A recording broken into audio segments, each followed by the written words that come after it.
Have you ever witnessed someone you thought would never succeed suddenly rise to prominence and respect? Or perhaps someone widely regarded as brilliant, moral, and untouchable suddenly fall from grace in a way that shocks everyone?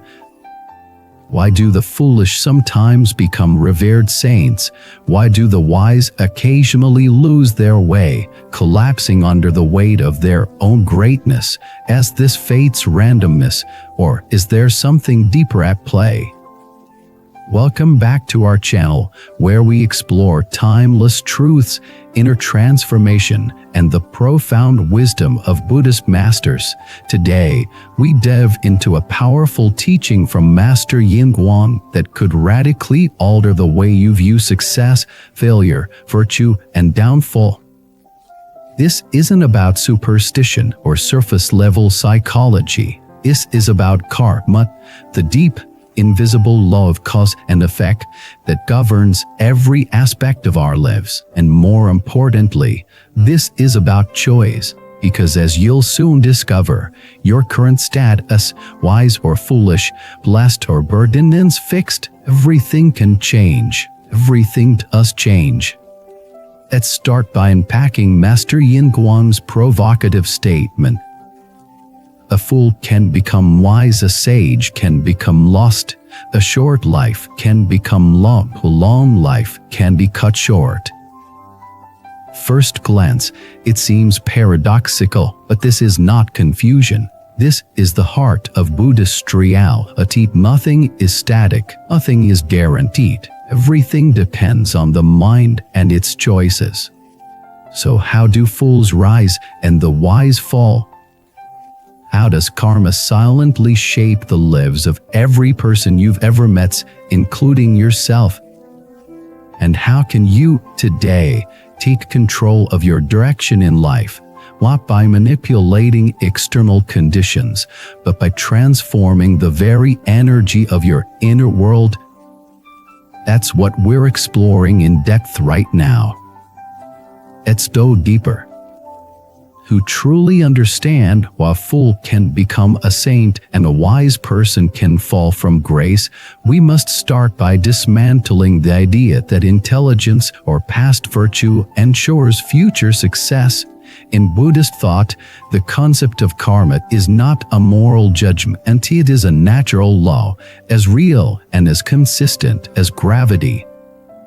Master Yin Guan was clear: wisdom without humility becomes arrogance, humility without wisdom becomes devotion. Let's break that down with real-life examples, not just abstract reasoning. There once lived a man named Wen Hao. From a young age, he was brilliant. He could memorize entire books after a single reading. By the time he was 25, he was already a renowned scholar, lecturing on ethics and philosophy across the country. His words inspired, his demeanor impressed, and many called him a future sage. But inwardly, something began to shift. Praise became expectation.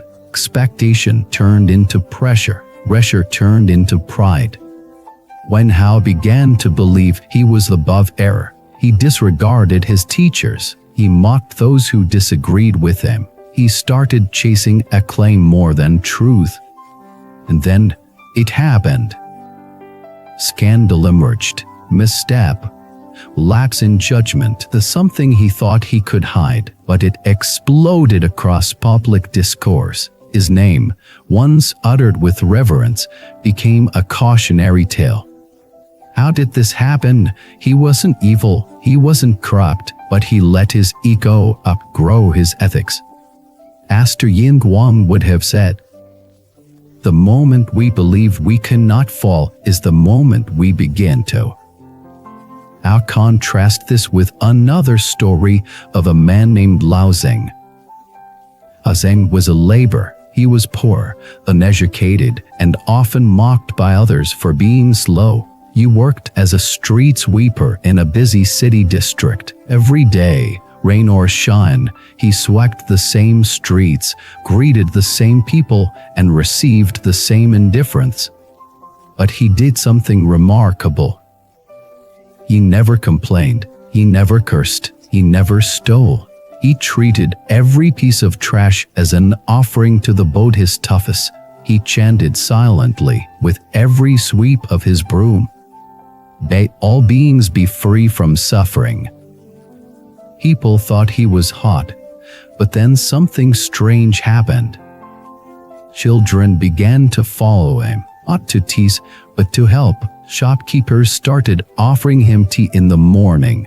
Businessmen donated juice when he noticed lodgings were worn through. And one day, a local news outlet did a story on him, "The Street Sweeper with the Heart of a Buddha." The story went viral. Donations came in.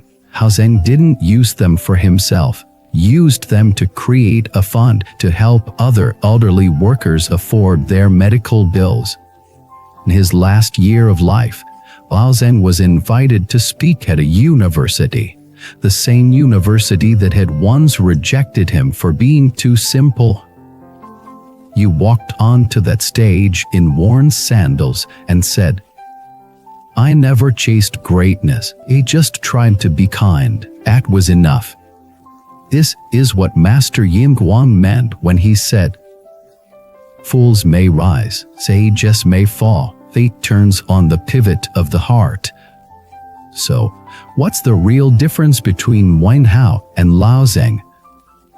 Not education, not intelligence, not social class. The difference was mindset, the difference was intent, the difference was karma in motion. Now let's look at another dimension of Yinguang's teaching. A short life can be extended, a long life can be cut short. To the modern ear, this may sound strange. Isn't lifespan determined by genetics, health, and accidents?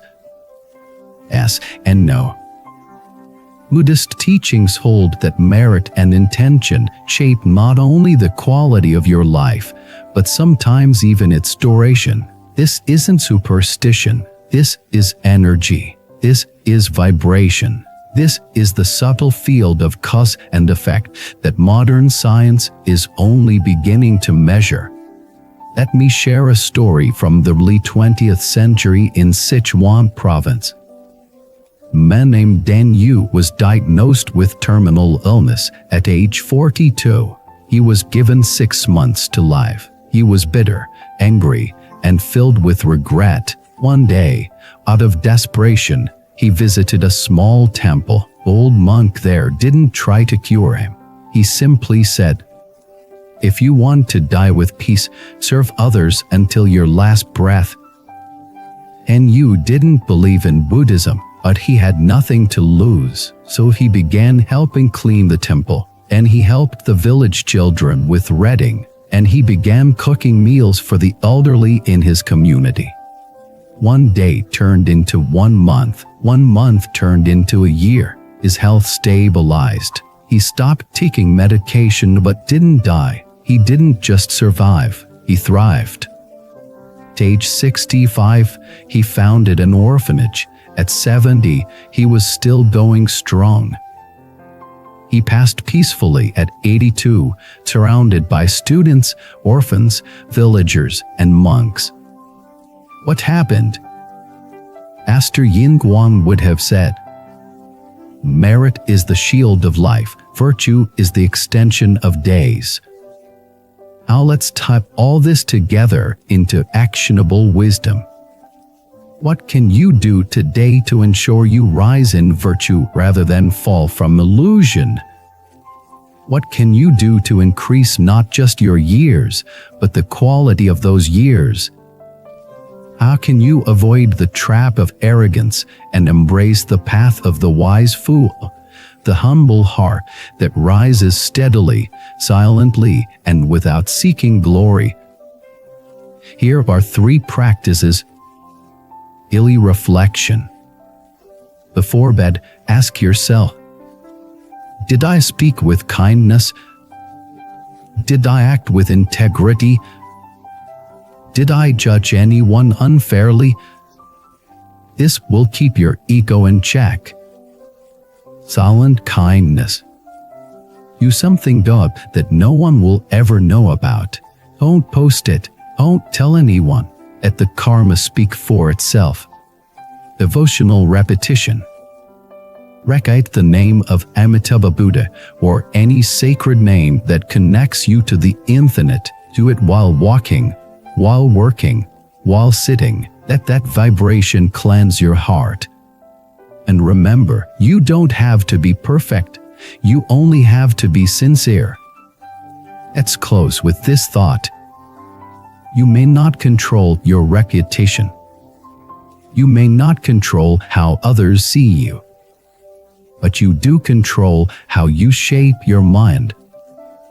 Your mind is the factory of your fate. So be like closing. Sweep your straight. Chant your mantra. Let humility be your guide. And one day, when people look back at your life, they won't remember your title. They won't remember your accolades. They will remember your peace, your presence, your virtue. And in that, you will have changed the world. Thank you for watching. Share your reflections in the comments. Have you ever witnessed someone transform completely, for better or worse? What does true wisdom mean to you? Like, subscribe, and help spread this message. The world needs it now more than ever. Until next time, stay humble, stay alert, and remember. Before you leave, here's something special. In Buddhism, we believe that every encounter carries a deeper meaning. Would you like to discover your true soul connection, the one written into your destiny? Take the Soulmate Test today and unveil the hidden truths of your journey. Click the link below and begin your path now. http://soulmate. You wisdom more, come, white.